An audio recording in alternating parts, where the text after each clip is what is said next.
홍영재 박사의 똑똑한 아이 낳는 유대인 임신법. 파트 5. 유대인의 닛다 임신. 1장. 건강한 정자와 난자의 만남만이 똑똑한 아이 낳기로 이어진다. 유대인들에게는 고난을 극복하고 끊임없이 창조적인 생명력을 창출하는 셈이 있다. 그 원천은 바로 가정이다. 기원전 8세기부터 1948년 이스라엘을 건국할 때까지 전 세계를 떠돌면서도 지켜낸 유대인의 전통과 사상은 가정교육에서 이루어진다. 특히 전통과 법도를 강조하며 어려운 율법을 꾸준히 가르친다. 법을 배우면 사람은 매사에 까다로워지고 대충 넘어가는 법이 없다. 지혜를 길러주는 인성교육은 종교인뿐 아니라 정치인, 사업가, 과학자, 의사, 변호사, 예술가 등 어떤 직업인이라도 꼭 필요하다. 평생 도덕적으로 타락하지 않고 리더십을 발휘해 남에게 유익을 주며 성공적인 삶을 살아가는 바탕이 되기 때문이다. 이 율법과 인성교육 등 가정교육이 1등 민족 유대인의 비밀이다. 유대인의 닛다 임신도 그 중에 하나로 건강한 정자와 난자가 만나 수정이 되도록 임신 시기를 조절하는 것이 핵심이다. 이를 위해서는 먼저 예비 엄마의 배란일을 정확히 알아야 한다. 배란된 난자의 수명은 약 24시간으로 배란된 난자가 죽으면 임신이 불가능하다. 반면 정자는 여성의 몸속에 사정된 후 2, 3일간 살아남는다. 따라서 여성의 배란일에 맞춰서 배란일 전 2, 3일부터 배란 후 1일 이내에 부부관계를 해야지만이 임신이 가능하다. 한마디로 임신은 부부관계를 얼마나 자주 하느냐에 따라서 결정되는 것이 아니라 언제 하느냐가 중요하다. 즉, 타이밍에 따라서 임신이 되기도 안 되기도 하는 것이다. 하지만 타이밍만 맞춘다고 똑똑하고 건강한 아이를 낳을 수 있는 것은 아니다. 똑똑한 아이를 낳으려면 건강한 정자와 난자가 만나야 한다. 이를 위해서는 여성의 배란일 전에 부부관계의 빈도를 조절할 필요가 있다. 부부관계를 너무 자주 해서 사정 횟수가 많게 되면 정자수가 감소할 뿐만 아니라 정자의 활동성도 떨어지기 때문이다.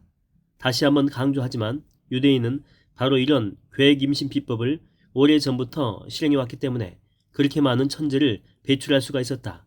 우리도 지금 늦지 않았다. 지금부터라도 계획 임신을 실행해 건강한 정자와 난자를 만나게 함으로써 우수한 유전자를 아이에게 물려줘야 한다. 2장. 계획 임신의 출발. 닛다 계율. 탈무드의 닛다 계율은 임신에 대해 이렇게 가르친다. 생리가 끝나고 나서 일주일간은 금욕 생활을 하라. 이후에 우유를 탄 물에 목욕을 한 뒤에 남편과 잠자리를 같이 하라. 여기서 주목할 것은 생리 후 일주일간의 금욕이다. 왜 유대인은 이런 생활 규범을 후세에 전한 것일까? 놀랍게도 생리 후 일주일은 여성의 배란 시기와 거의 일치한다. 보통 생리 주기가 일정한 경우 배란일은 다음 생리 시작일로부터 14일쯤 거슬러 올라가면 된다. 생리 주기가 28일인 여성을 예로 들게 되면 1일에 생리를 시작한 여성의 다음 생리 예정일은 28일이다. 그리고 28일에서 14일을 거슬러 올라가면 당월 14일 전후가 배란 가능성이 높은 날이 된다.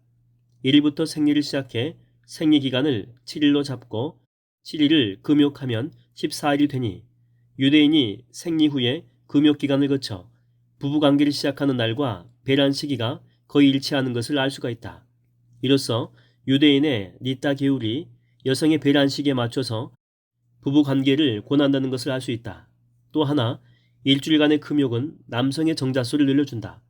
정자가 생성되는데도 시일이 필요하다. 정자는 하루아침에 대량으로 생산되는 것이 아니라 매일 조금씩 만들어진다. 따라서 사정을 자주 하게 되면 그만큼 정액 속의 정자수는 감소하고 반면 일정 기간 금욕하면 그만큼 정자수가 늘고 건강한 정자가 생성된다. 유대인이 똑똑한 아이를 낳는 비결이 바로 여기에 있다. 금욕 기간에 생성된 다량의 건강한 정자를 배란이 되자마자 생긴 건강한 난자와 만나게 함으로써 똑똑한 유전자를 지닌 아이를 낳는 것이다. 이처럼 똑똑한 아이를 낳으려면 무조건 열심히 부부관계를 하기보다는 적절한 금욕 생활을 통해서 건강한 정자를 만들고 여성의 배란일에 맞추어서 배란일 2, 3일 전과 배란 당일, 배란 후 1일 안에 임신을 시도하는 것이 좋다. 3장 유대인은 왜 우유 목욕을 한 뒤에 성관계를 했을까? 앞에서 유대인이 왜 생리 후에 일주일간 금욕생활을 한 뒤에 부부관계를 하는지 알아보았다. 여기에서는 닛다 계율에 언급된 또 한 가지, 바로 우유를 탄 물로 목욕한 뒤에 부부관계를 하라는 내용에 대해서 살펴보자. 왜 유대인은 굳이 이 내용을 닛다 계율로 전했을까? 일단 목욕에 대해서는 청결 문제를 생각해 볼 수 있다. 여성의 생식기는 민감하고 상처가 쉽게 나거나 감염을 일으킨다. 따라서 항상 청결을 유지해야 하는데 특히 임신 전에는 조심할 필요가 있다. 잘못해서 질이나 자궁에 상처가 나거나 세균성 감염을 일으키면 유사한 등을 일으킬 수 있기 때문이다. 따라서 평소에도 부부관계 전에 깨끗이 하는 것이 중요하지만 임신을 시도할 때는 더욱더 청결에 신경 써야 한다. 또 아무리 볼 것 다 보고 함께 생활하는데 익숙해진 부부라고 할지라도 서로에 대한 예의가 필요하다. 사랑하는 부부간에도 더럽고 냄새나는 몸으로 부부관계를 시도하는 것은 예의에 어긋나는 일이며 나아가 거부감을 유발해 애정이 식게 하고 원만한 부부관계를 유지할 수 없게 만든다. 이를 막기 위해서도 부부관계 전에 목욕은 필수이며 닛다 계율에서 언급한 이유기도 하다. 그런데 특이한 것은 그냥 목욕이 아니라 우유를 탄 물로 목욕하라는 점이다. 왜 그랬을까? 우유 목욕은 과거 클레오파트라가 이용한 목욕법으로 널리 알려져 있다. 네로 황제의 요염한 아내 사비나도 우유 목욕을 즐겼다고 한다. 클레오파트라와 사비나는 우유 목욕으로 아름다움을 가꾼 것이다. 실제로 우유 목욕은 피부의 각질을 제거해 줄 뿐만 아니라 보습성과 피부 친화력을 높여서 피부를 매끄럽고 부드럽게 가꾸어 준다. 또 우유에 들어있는 각종 비타민이 피부에 영양을 공급해 탄력 있는 피부로 만들어준다. 그래서 물에 오래 몸을 담그게 되면 피부가 건조해지지만 우유에 오래 담그면 오히려 건조하고 트거나 민감한 피부, 갈라진 피부, 자외선으로 손상받은 피부를 진정시키며 수분과 영양을 공급해 윤기를 더해준다. 이렇게 우유 목욕을 마친 뒤에 부부 관계를 하면 어떨까? 피부 감촉이 좋아 성적 흥분이 고조되고 더 많은 신체 접촉을 유발해 성적인 만족도가 높아지지 않을까? 임신은 부부 관계를 통해서 이루어진다. 당연히 부부 관계가 원만하고 활발히 이루어질 때 임신 가능성도 높다. 닛다 계율에 우유로 목욕하라는 내용을 언급한 이유가 바로 여기에 있다. 닛다 계율에는 여성의 우유 목욕만 언급되어 있지만 이는 남성도 마찬가지다. 임신은 일생일대의 기쁨이자 한 인간으로서 경험할 수 있는 최고의 행복이다. 그런 임신을 아무런 준비도 없이 시도한다라고 하는 것은 있을 수 없는 일이다. 따라서 남성 역시 임신을 시도하기 전에 몸을 정갈히하고 사랑하는 아내에게 기쁨을 선사할 수 있는 우유 목욕을 하는 것이 좋다. 우유 목욕은 간단하다. 욕조에 뜨거운 물을 반쯤 채운 뒤에 약 1리터의 우유를 붓고 몸을 담그면 된다. 단 우유 목욕 후에는 반드시 깨끗한 물로 말끔히 씻어내야 한다. 몸에 우유가 묻은 상태로 말리게 되면 오히려 피부에 좋지 않다. 기본적으로 목욕은 스트레스와 근육의 긴장을 해소하며 정신적인 안정감을 준다. 그러므로 남녀 모두 임신을 시도하기 전에 목욕을 하며 마음을 온화하게 다스리고 태어날 아이를 떠올리며 행복을 설계하는 시간을 갖고 부부관계를 한다면 더 좋은 결과를 낳을 수 있다. 만약에 우유 목욕이 싫다면 억지로 할 필요는 없다. 그러면 오히려 스트레스를 유발하기 때문이다. 그 대신에 자신에게 맞는 다른 입욕제를 선택해 활용하는 것도 한 방법이다. 녹차, 레몬, 장미꽃잎, 청주, 소금, 숯, 국화꽃잎 등 쉽게 구할 수 있는 재료를 사용하거나 요즘 유행하는 임신에 도움이 되는 아로마 입욕제를 구입해 사용해도 좋을 것이다. 중요한 것은 서로의 사랑을 확인하는 행복한 준비 과정이 돼야 한다는 점이다. 우유 목욕 효과를 높이는 방법. 식사 전후 1시간, 음주 후에는 목욕을 하지 않는다. 우유를 탄 물에 입욕하기 전에 따뜻한 물이나 녹차 한 잔을 마신다. 우유를 탄 물에 몸을 담그기 전에 간단한 샤워로 온몸을 스크럽하면 각질층이 얇아져서 입욕 효과가 커진다. 목욕물의 온도를 36도에서 40도씨로 맞춘다. 15분에서 20분 이상 몸을 담그지 않는다. 비누를 사용하지 않고 미지근한 물로 우유를 씻어낸다. 물기를 제거한 다음에는 반드시 보습 로션 등을 바른다. 목욕 후에는 몸을 따스하게 하고 편안한 자세로 10분 정도 휴식을 취한다. 마음을 안정시키는 음악, 예를 들면 이 클래식 음악을 듣는다. 4장, 얼마나 금욕한 후 임신을 시도해야 할까? 유대인은 여성의 생리에 대해서 이렇게 인식한다. 일주일 동안 여자는 부정하며 이 기간에 남자와 성교를 하면 남자 역시 7일간 부정하게 된다. 그래서 생리 기간 동안에는 성교를 금지한다. 이것은 부정하다라는 표현을 통해서 생리 기간에 성관계를 금지함으로써 오히려 보건과 위생적 차원에서 여성을 보호한 것이다. 그러므로 부정하다라는 표현이 꼭 나쁜 의미는 아니다. 격리를 통해서 보건 위생을 지키는 의미가 담겨 있기 때문이다. 사실 여성이 생리 중에 부부관계를 하게 되면 민감해진 생식기에 상처가 나거나 세균이 감염되기 쉽다. 산부인과를 찾는 여성들 중에서 간혹 생리 중에도 남편이 부부관계를 요구해 곤란하다라고 말하는 이가 있다. 아내를 사랑하는 남편이라면 생리 중에는 되도록 욕구를 참는 것이 바람직하다. 또 닛다 계율에는 여성의 생리 후 일주일간은 금욕하라는 내용이 있다. 생리 기간에도 부부관계를 금하니 생리 기간이 보통 5일에서 7일인 것을 감안하면 한 달 중에 12일에서 14일은 금욕을 해야 한다는 말이다. 길다면 길 수도 있는 이 금욕 기간을 거쳐 부부관계를 하게 되면 어떤 점이 좋기에 유대인은 이 계율을 지킬까? 첫째, 금욕 기간이 긴 만큼 남성의 정자수가 많아지고 건강한 정자를 생산하게 된다. 둘째, 금욕 기간 동안 남편과 아내는 서로를 그리워하는 마음이 깊어져 언제나 신혼과 같은 관계를 즐길 수 있다. 위의 첫째 장점이 똑똑한 아이를 얻는데 필요한 일이라는 것은 이미 앞에서 말했다. 그렇다면 둘째 장점도 똑똑한 아이를 임신하는데 중요한 요소일까? 물론 중요하다. 부부간의 사랑이 깊을수록 기분 좋은 호르몬이 분비돼 건강을 도모할 수 있을 뿐만 아니라 임신 가능성도 높아진다. 사랑은 여성에게 심리적인 안정감을 주어 정자와 난자의 수정과 착상이 잘 이루어지는 바탕을 마련해주기 때문이다. 따라서 유대인의 긴 금욕 기간은 임신을 가능하게 할 뿐 아니라 똑똑한 아이를 출산하는 지혜이자 비결이다. 5장, 부부관계는 부부 공통의 에너지. 탈무드에는 부부간의 성행위에 대해서도 재미있는 언급이 있다. 그중 특이한 것은 성행위 시 여성의 만족을 매우 중요시했다는 점이다. 그 내용을 살펴보면 다음과 같다. 남편은 아내의 성적 욕망을 충족시키도록 노력해야 한다. 여성이 자신의 성적인 욕망을 드러내는 것은 좋은 일이다. 남편은 아내가 먼저 절정에 이르도록 노력해야 한다. 성행위를 부끄러워 말라. 노골적일수록 좋다. 사랑하는 사이에서는 몸의 어느 부위에나 키스해도 좋고 어떤 죄를 해도 괜찮다. 욕망을 느끼더라도 때에 따라서는 며칠간 자제하는 것이 좋다. 이를 종합해보면 금욕 기간에는 부부관계를 어느 정도 자제하되 금욕 기간이 아닐 때는 서로 숨김없이 화끈하게 하라는 뜻이다.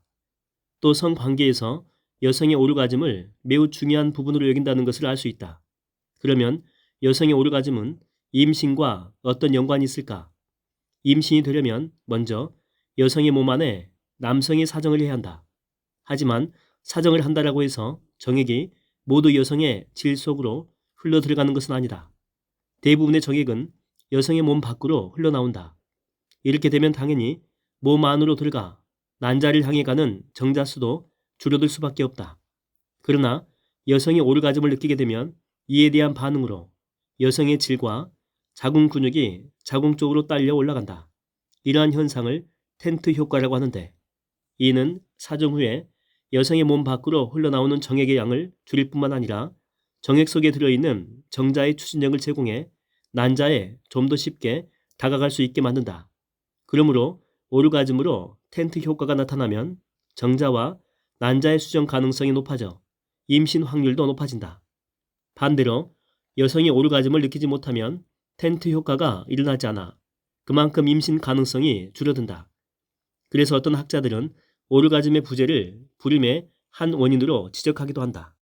이처럼 임신은 여성의 오르가즘과 깊은 관계가 있으며 이는 과학적으로 증명된 사실이다.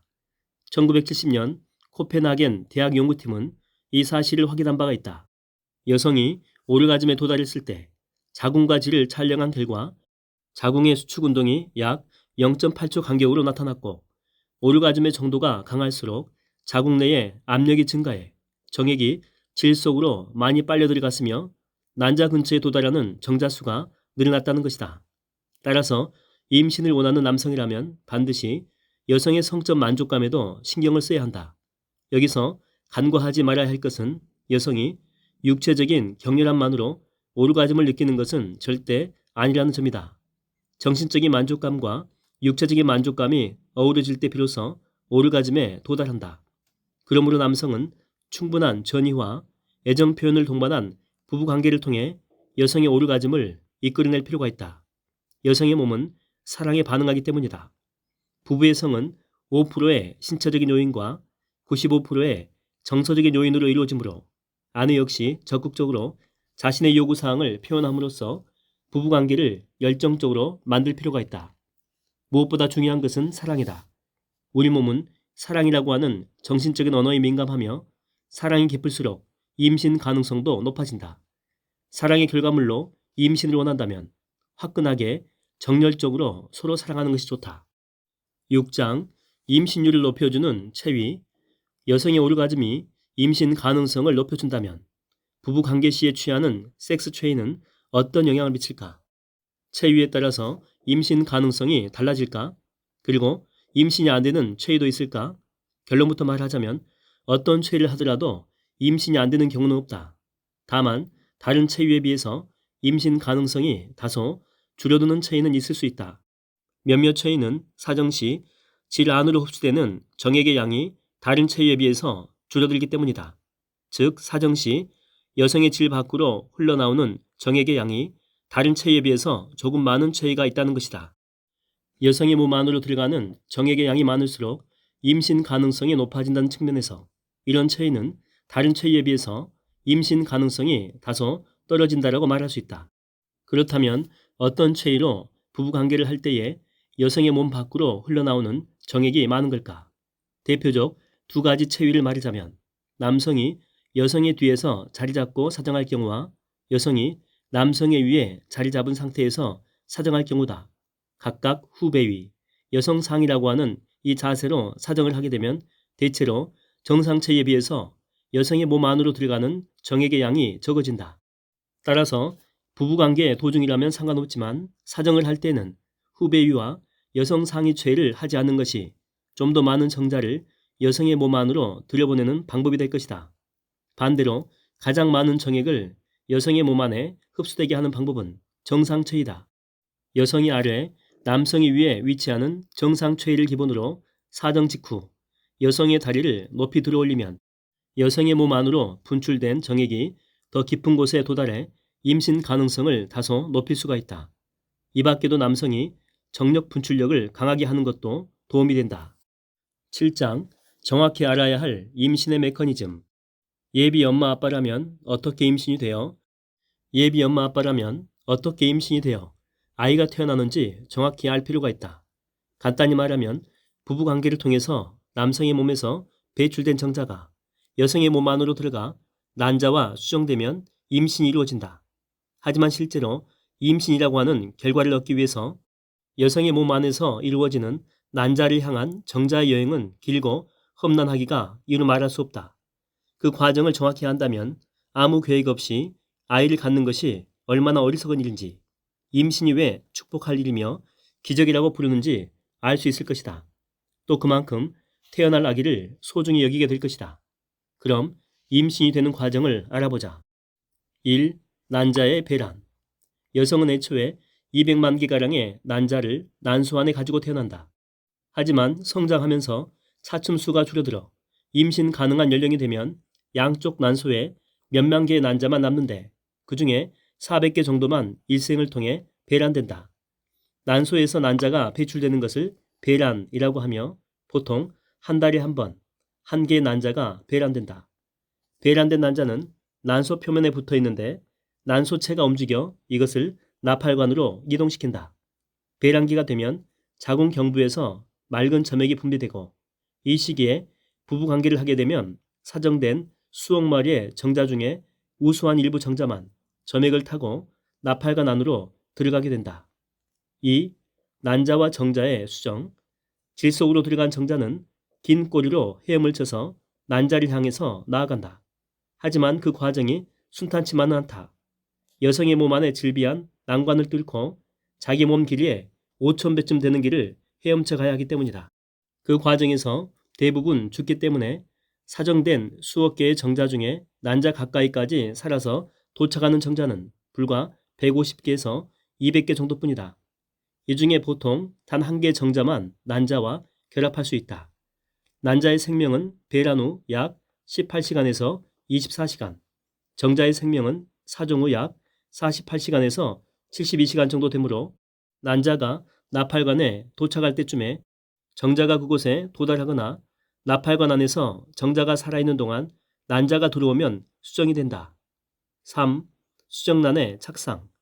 나팔관에서 수정에 성공한 수정란은 세포 분열을 거듭하며 자궁으로 이동해 수정된 지 3, 4일쯤 뒤에 자궁에 도착한다.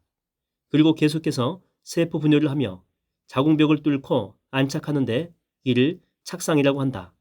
보통 수정에서 착상까지는 일주일쯤 걸린다. 착상된 수정란은 자궁을 통해서 영양분을 흡수하며 태아로 자라간다.